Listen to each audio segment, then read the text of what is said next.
3, 2, 1. What is happening, team? Yes, welcome back. It's been a while. I am back home.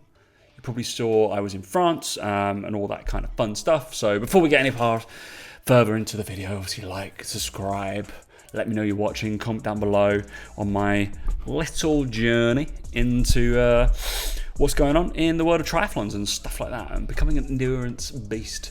Everybody knows that I am not the most endurance-based person in the world, but I am now, I think, solidly 2 months in.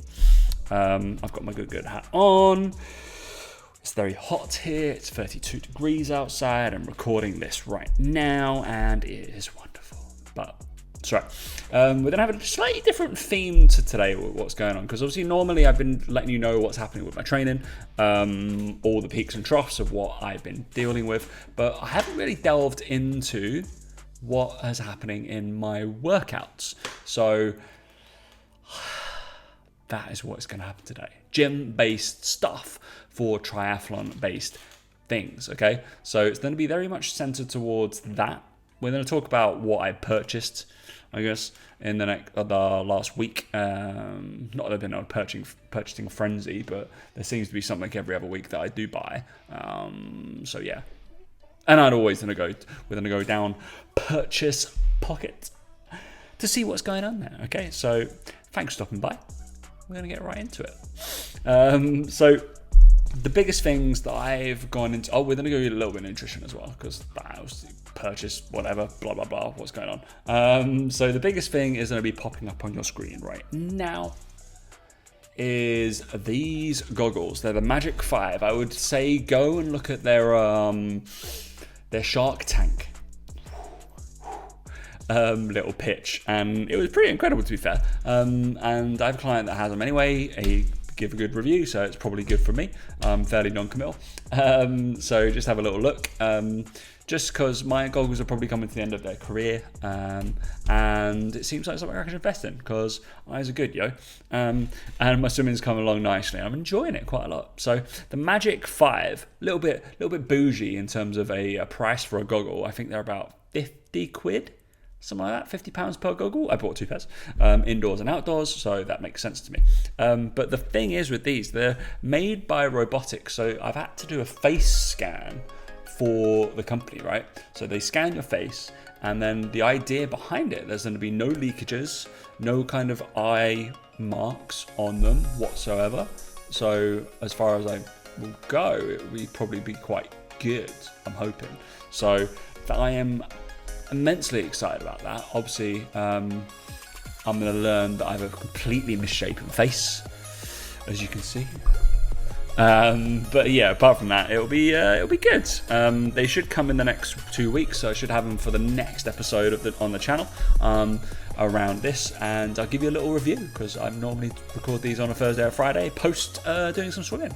So I will make sure I've worn them, if I've got them, before the next episode. So it'd be nice little triathlon review there. Okay. I also bought some earplugs as well, just because if anybody didn't know, I am pretty much 70% deaf in this ear, which just means this ear bears the brunt of everything that I do when I'm doing my swimming. But it felt all right today. So, but I'm just there's a lot of ear problems when I was a young boy. I don't really want to repeat that, so let's get some good old goggles in there. I can't remember what they're called, but I'll tag them when this goes out. Apart from that, right, so that is the basic things. Nothing I bought for running, nothing I bought for cycling so far. Actually, I'd lie, because we have to talk about nutrition slightly, because I've got these. That was just me throwing them down. I'm sure we can do that a little bit better. So I imagine it's going to come down now. There we go. Then it'll land all over me. But we've got some electrolyte stuff. So as my runs are now, well, the long runs are definitely over an hour now. I'm only running 3K. Joking. They're all going over like 12k plus now in terms of long runs, and obviously my bike stuff is they're all over an hour now as well. Okay, so those seem to be the ones I need to keep hydrated for, and I've got to start thinking about fueling properly for. So that has been something that I'm not best at, okay, in terms of, I know it's a weakness of mine in terms of fueling myself properly, and it was something I have to consider more. I'm actually trying to come down in weight a little bit. I'm feeling better. I'm feeling pretty all right in terms of moving my own body weight around, but I just know I should be sitting probably 5 kilos lighter, okay? So that's going to be a goal, get down to about 85, 84 kilos, and move with that moving forward, okay? Peak Steven Gerrard. Obviously, I'm about 6'1", 185, 186 centimeters, so I'm not little. And I'd like to think I've got a bit of muscle mass on me. But you'll see that from my lifting. Okay. Yeah. Anyway, the two things that I've gone into is electrolytes. Obviously, in terms of sweating, it's quite warm at the moment, and I down like an electrolyte drink prior to training, so that is the case. I probably should be looking. Obviously, I'm going to hydrate myself because I'm losing sodium. And yeah, these are the guys that I have got right now. Okay, so you can see here that one. Cool. I'm very much looking forward to. I've no idea why these are flavors: lemon habanero and mango chili. What the hell? They're salty, aren't they? Don't really understand the people that it was like, oh, you can put between like 500 to a litre of water with these to pick what you like. Anybody who is doing it with 500 mils, I tried like 700 mils. Fuck me, that was salty as hell. So I quickly topped up to a litre, Dan necked that as we're going. So that was a lot better. So I went really safe with an orange salt flavour to start with. But yeah, that is basically my pre-nutrition. Make sure I bang some electrolytes before. Make sure I'm a little bit more fueled for my runs, especially the 10K plus. Yeah, so we don't lose it all through sweat. Yeah, the swims are a little bit okay because it's just the hydration status is what's a bit shit at the moment. I haven't gone and purchased one of those rucksacky things because I hate them, but I will have to. Obviously, one of those gilets with some water in. Don't want to run with a bottle. Don't like things in my hands. It's all good. Obviously, one of the next purchases is going to be, obviously, I wear my Whoop the whole time, but I need a running watch. Oh. Anybody who wants my Apple Watch, they can come take it. Currently sitting right there. Unused for quite a while. Actually, I did use it when I first started running, and the data was crap compared to the Strava, so I didn't enjoy it. So Apple Watch 3, it's a bit basic. It's all right, first world problems. All right, and then the next thing I'm going to be probably looking at, it most likely will be gels of some sort, something. But number one, my advice to anybody that's thinking about this and kind of follow along, I've got to kind of optimize my carbohydrate intake the day before or the day of anyway, so I'm full of glycogen before my longer run. So that's going to be in my mind. So probably a guy of my size, I need 400, 500 grams of carbs of proper fuel, eating to kind of maintenance, and then I can go do my run on the next day, just so I'm full. Because I have noticed about 45 minutes in, my legs start to feel obviously a little bit heavier. Okay, it will be a case of muscular strength and all that kind of stuff, muscular endurance, strength endurance, I call it, instead of muscular endurance, all that bullshit about like 12, 15 reps and above. We'll come to that. But yeah, that'll be my first protocol. I'm sure I'm having like 450 grams of carbs prior. And then if I start to notice it still and my performance isn't really gaining anywhere, I will look at gels. Okay, so I probably need 30 to 60 grams per hour, and probably need to hit that about 20-30 minutes before I think I will deplete in carbohydrates. Okay, so that glycogen levels, which seems to be around the 45-minute mark. 45-minute mark. So I'll probably have to just bash that in the first 20-30 minutes, and then hopefully it subsides and gives me a little bit more energy. But I will fuel myself a lot better. I remember my first 10K fail, I barely fueled myself at all. Went and did another one the other day with electrolytes and 12K, way better. Okay, ate a shit ton of bread, we're all good. So yeah, fueling will be paramount, especially when I'm not quite at the intensity. I am at the intensity, but yeah, it'll be running faster and better, and I want progress to happen. Okay, so I have to start taking nutrition a little bit more seriously, especially timing. Okay, but the first one would be daily intake of carbohydrate, making sure we're fueling before we start adding supplements, and these are just because I got given them, and why not? Which is all good. Right, I'll be probably looking at my protein gels, probably the SIS, because they got a fucking market lead, and apparently goo tastes good. I hope it's the tarts and stuff like that.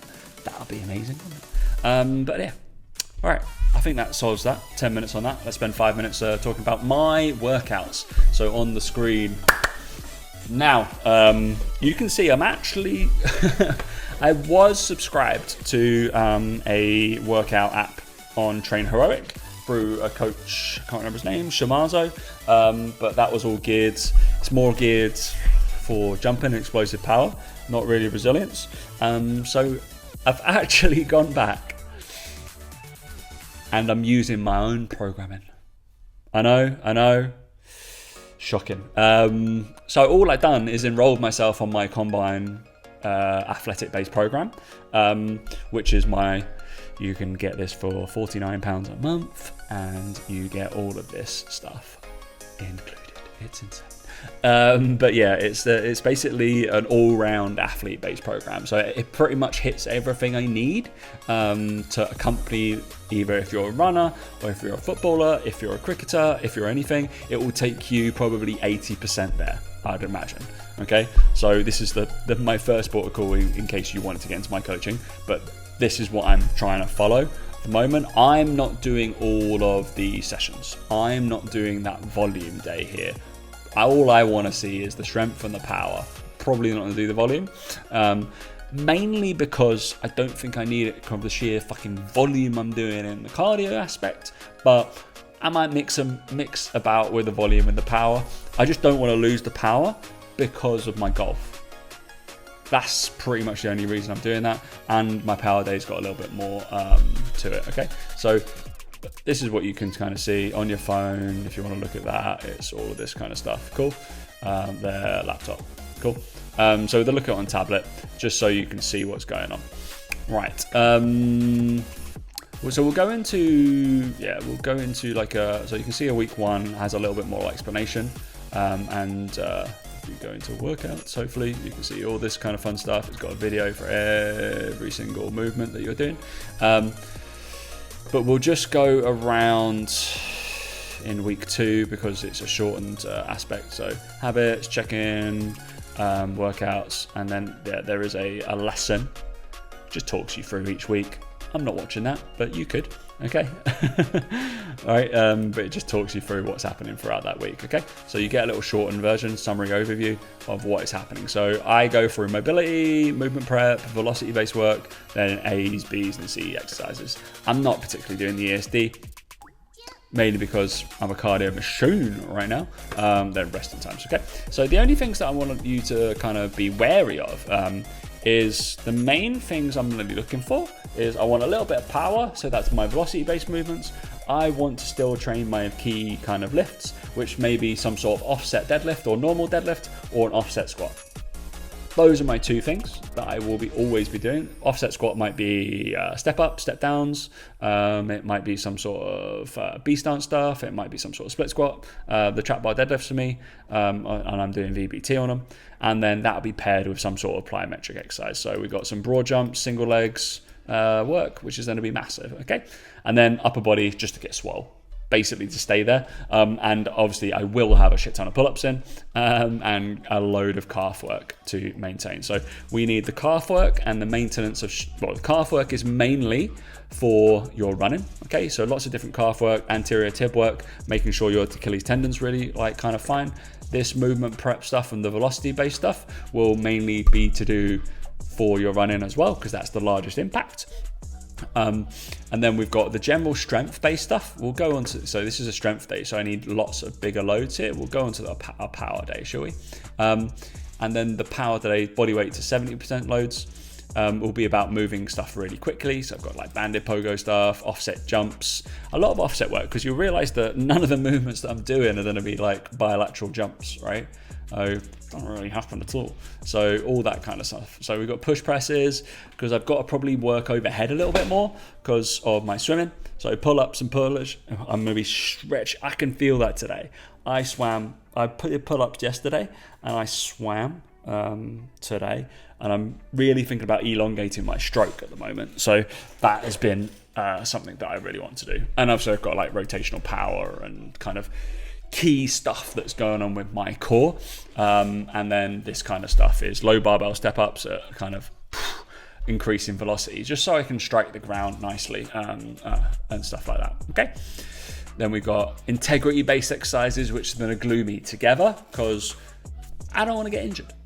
I'm going to be really honest. I don't want to be injured. And I think it's testament that I've been 2 months and I've trained 4 times a week consistently and like heavy CV, and at least 1 to 2 of these. And it's really rare that I've even had, with number 1 would be shin splints. Number 2 would be some sort of knee, patella tendon pain, like runner's knee. Haven't existed. I had a little bit of shin splints. The main thing I felt is fucking blisters, and that is it. Okay. But yeah, I had a little bit of shin splintiness, did some anterior tib work, a little bit more of that, a little bit more stretching based off my my anterior tib, and we're all good, shockingly. Okay. So I'm pretty happy about that. All this stuff works. Okay. And then we'll have a little look at the power day as well. Okay. Power day, the volume day. In the volume day, the 55% to 80% loads. So this is more about getting stuff up. So I actually did this the other day as well, because we've got some lateral motion, which is going to be healthy hips. We've got some pull-ups. This kind of pin squat stuff, I actually varied and went towards step down, step ups, which is similar kind of range of motion. So I'm thinking about the eccentric phasing more and taking load. Okay. So, and split squat decelerations, all this fun stuff that you could do for £49 a month. It's insane.